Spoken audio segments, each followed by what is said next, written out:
Hello everyone, today's episode will be about these Chinese wheels that I purchased a while back. The rage these days is all about China and the stuff that they are producing for the bike industry, so I'd like to step up and share my 2 cents about my experience thus far with my wheels.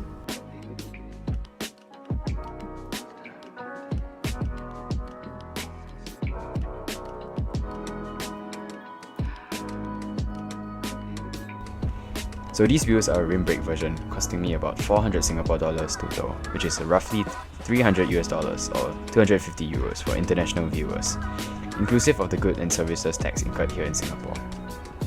I requested a grooved brake track similar to that of AC3 by Campagnolo, which cost me another 50 Singapore dollars.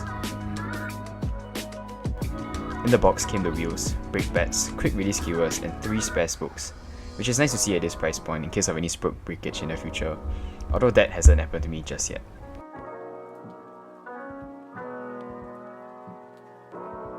The wheels came with the R13 hubs by the Taiwanese company Powerway, weighing in at an acceptable 1600 grams for the pair, with the spokes being an unbranded bladed variety.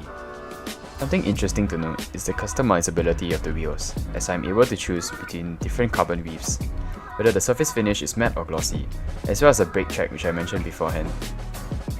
This is great for those wanting to get wheels that are perfectly tuned to the aesthetic that you want, or if you want that coveted brake check which I'll touch on later.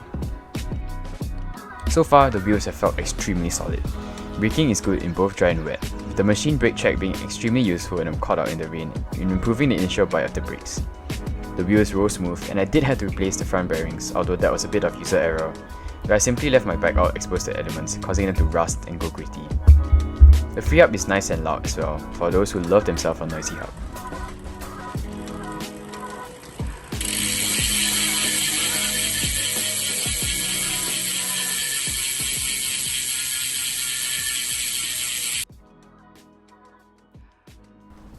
On top of that, the customer service has been great.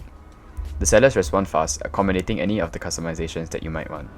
When I asked what bearings are required in the hubs, they replied within 1 hour, which is acceptable.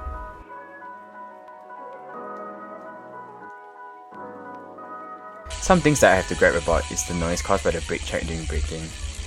This is by no means the fault of the wheelset or the seller, but rather a byproduct of the machining causing noise during braking. It isn't extremely loud, but it's definitely noticeable and can be a bit strange. The hubs are also extremely confusing during maintenance, with different sources online citing different bearing sizes on hubs. It's really hard for me to find the right bearings to use to replace the rusted ones in my front hubs. Nevertheless, I do think that these wheels were well worth the price. In an age where rim brake components are going out of style and manufacturers are pivoting to disc brakes, these Chinese sites can be a gem in finding wheels, brake pads and calipers as replacements. This also isn't exclusive to rim brakes, as I have reviews and a full build video coming out on my new disc brake bike, where the same customizability is also available. Wheels are definitely an integral part of a bike and its right fuel, so I think that this upgrade is a sensible and worthwhile one. I hope you've liked this video, and do look out for my next video which will come out soon. Thank you.